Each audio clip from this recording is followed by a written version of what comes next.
This is your weekly update for psychology class. It is a pretty simple, short, easy week. This is technically your last week of instruction for psychology class for the year. So on Friday, expect to get your kind of like final assignment project type deal.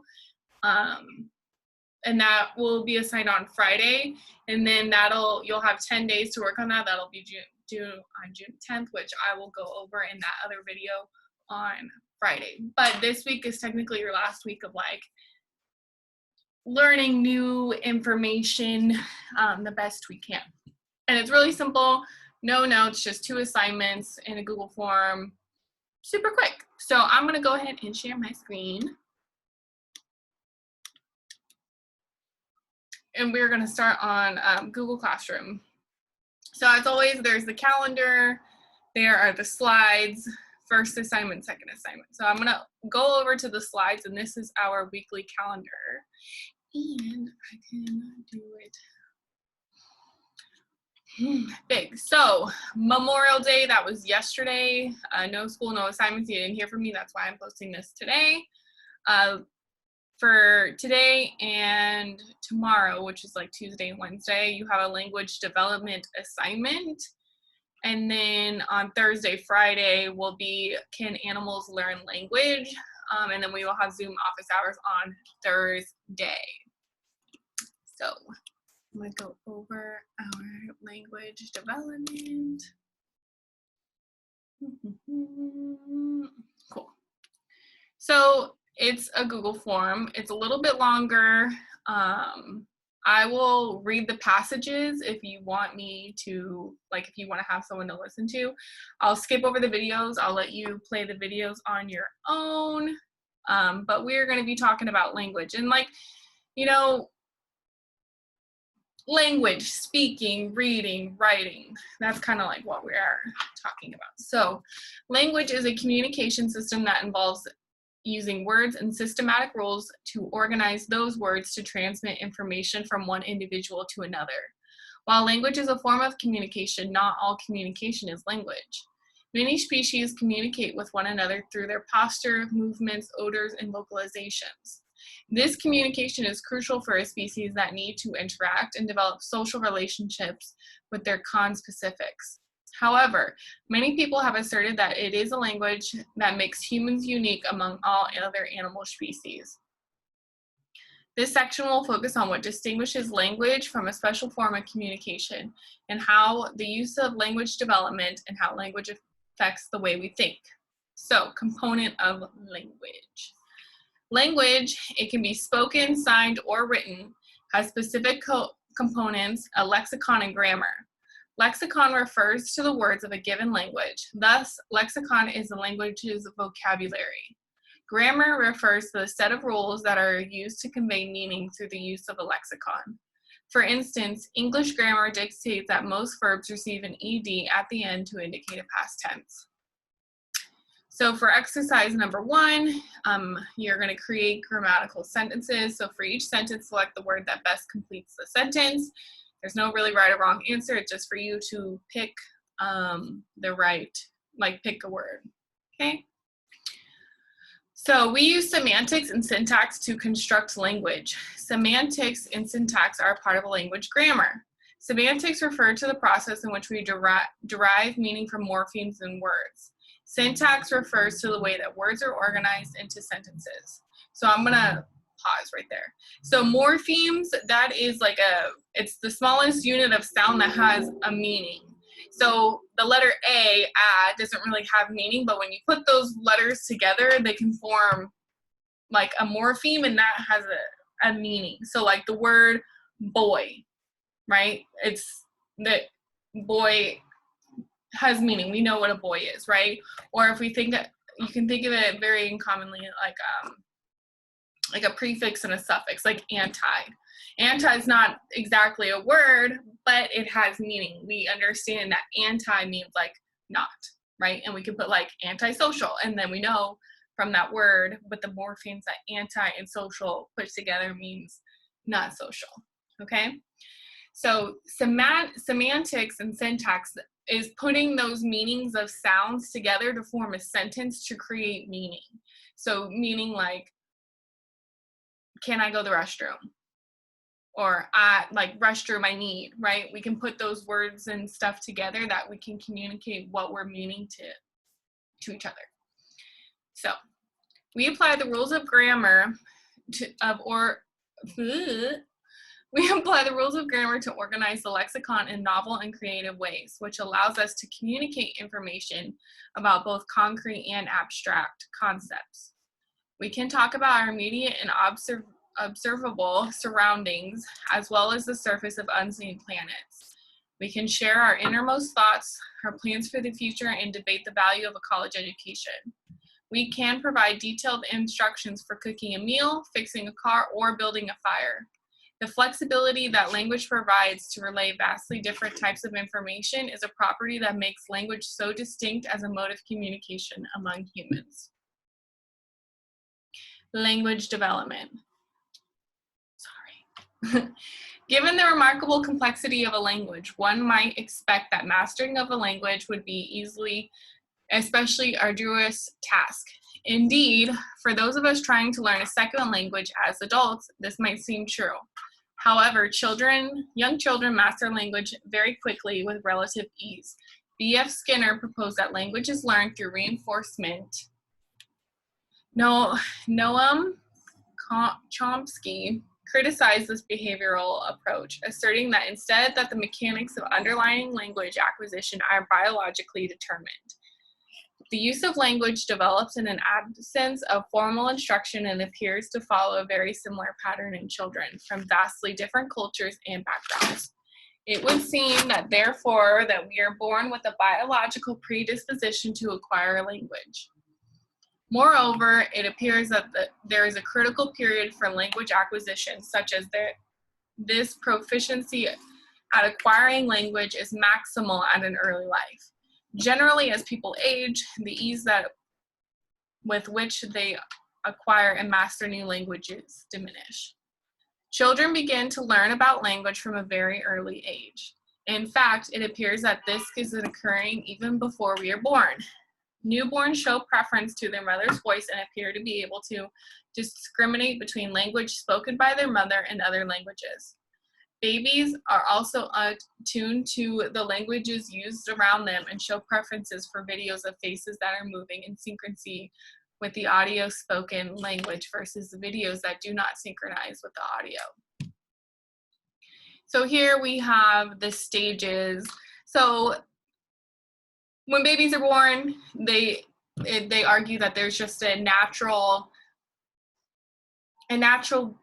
understanding of language, and it doesn't matter what language that is. Like, I could be born in America and learn English just the same as a baby born in India will learn that language.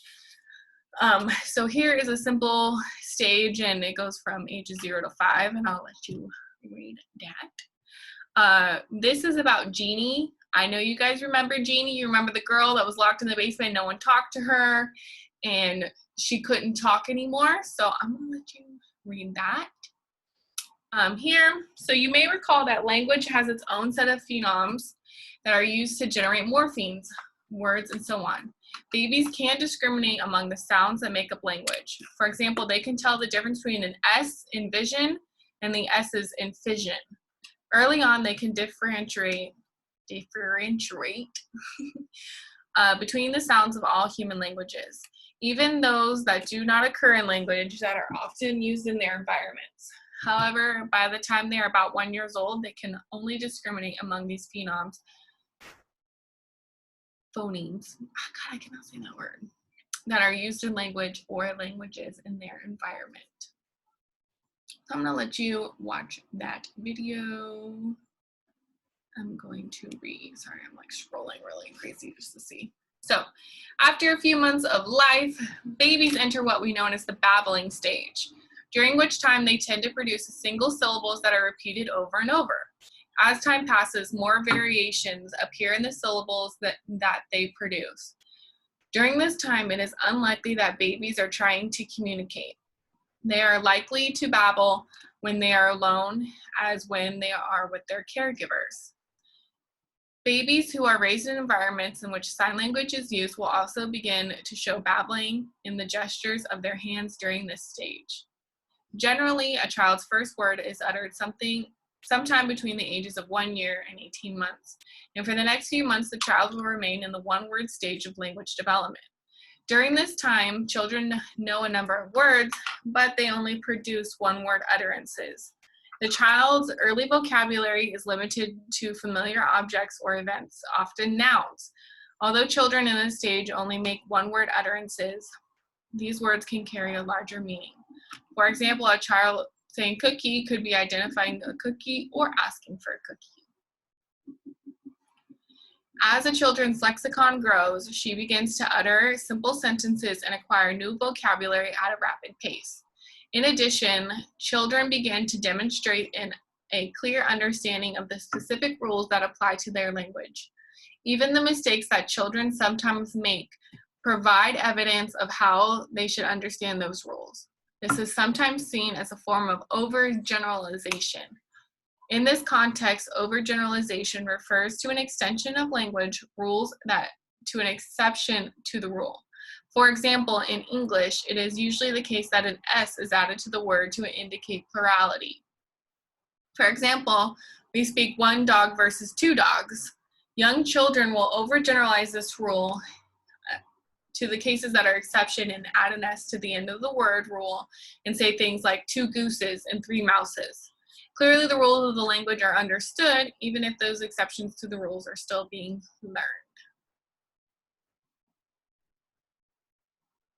All right, language and thinking. When we speak one language, we agree that words are representations of ideas, people, places, and events. The given language that children learn is connected to their culture and their surroundings. But can words themselves shape the way we think? Psychologists have long investigated the question of whether language shapes thoughts and actions or whether our thoughts and beliefs shapes our language. 2 researchers, Edward Sapir and Language B. Worf, began this investigation in the 1940s. They wanted to understand how the language of habits of a community encouraged members of the community to interpret in a particular manner. Sapir and Worf proposed that language determines thought, suggesting, for example, that a person whose community language did not have a past tense verb would be challenged to think about the past.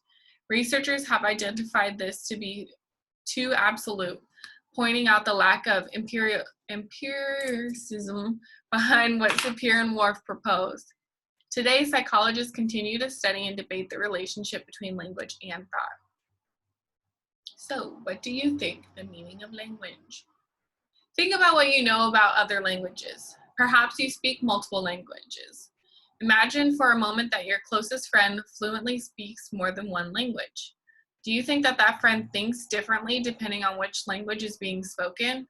You may know a few words that are not translatable from the original language into English.